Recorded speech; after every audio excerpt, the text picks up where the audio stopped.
Ya, terima kasih atas kesempatan yang diberikan.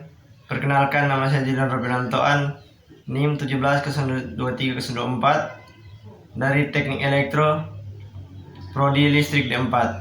Nah, pada saat ini saya akan menjelaskan tentang materi jurnal dari jurusan Fisika, Fakultas Matematika dan Pengetahuan Alam Universitas Bengkulu, Indonesia, yang ditulis oleh V. Sozi Carnevi, yang berjudul tegangan induksi pada saluran pipa minyak yang paralel dengan saluran transmisi listrik.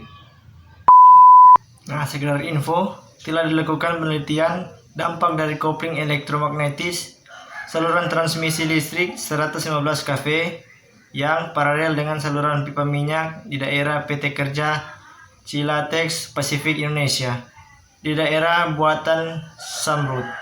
Ternyata ada tegangan induksi pada saluran pipa minyak sebesar 9,7132 volt sampai 11,0525 volt. Untuk menyalurkan energi listrik dari pusat-pusat pembangkit tenaga listrik ke pusat-pusat beban dapat dilakukan melalui saluran transmisi udara atau transmisi bawah tanah.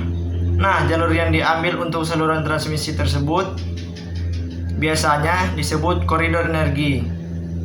Begitu pula jalur yang diambil untuk saluran pipa minyak dari lapangan minyak ke tempat-tempat yang diperlukan atau digunakan juga dapat dinamakan koridor energi.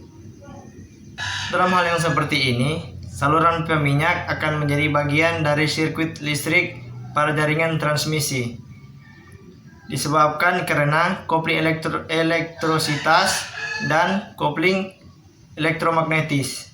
Kopling ini dapat menimbulkan arus dan tegangan induksi pada saluran pipa minyak. Apa sih yang mempengaruhi besarnya kopling? 1.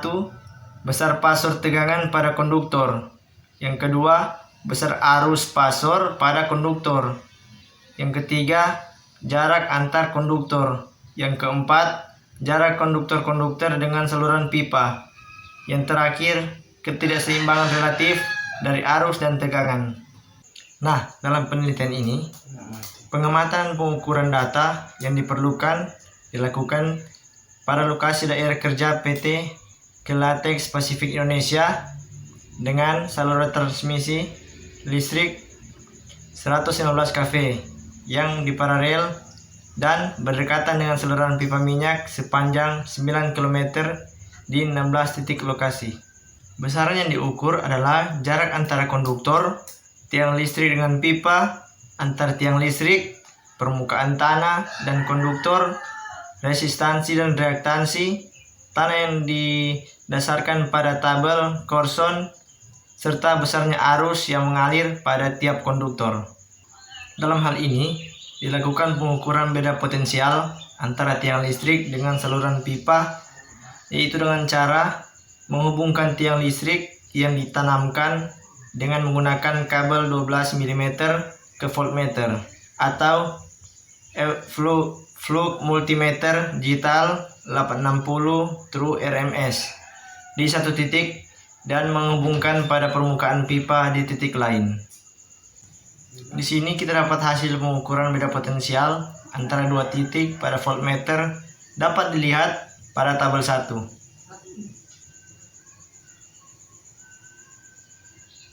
Sedangkan hubungan faktor kopling dan tegangan induksi dapat dilihat pada gambar 1. Dari gambar 1 terlihat adanya hubungan antara tegangan induksi EP0 dengan faktor kopling ZCF. Semakin besar harga faktor kopling, semakin besar pula harga tegangan induksi, dan semakin dekat jarak konduktor dengan saluran pipa, tegangan induksi juga semakin besar. Pada pengukuran arus, urutan 0 terjadi ketidakseimbangan sistem pada transmisi listrik. Hal ini terbukti dengan adanya arus urutan 0 sebesar I0 sama dengan 0,93 ampere. Dengan demikian, tegangan induksi yang terjadi pada pipa juga besar.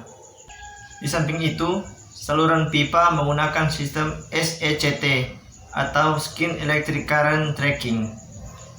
Saluran pipa minyak juga dibalut atau diisolasi bahan polyurethane setebal 5 cm dan dilindungi selubung lempengan baja setebal 1 mm, dan di setiap 15 meter saluran pipa ditopang dengan besi yang ditanam dalam tanah. Keadaan di lapangan ini seolah-olah telah adanya sistem mitigasi atau peringanan. Apa sih itu sistem mitigasi? Sistem mitigasi merupakan suatu cara memperingan atau memperkecil tegangan induksi yang terjadi pada saluran pipa yang berdekatan atau paralel dengan saluran transmisi listrik. Dengan demikian, dapat disimpulkan bahwa hubungan kopling antara saluran transmisi dengan saluran pipa minyak secara substansial disebabkan oleh arus urutan 0. Metode mitigasi yang terbaik adalah mengusahakan fase arus saluran transmisi listrik setimpang. Nah, itulah penjelasan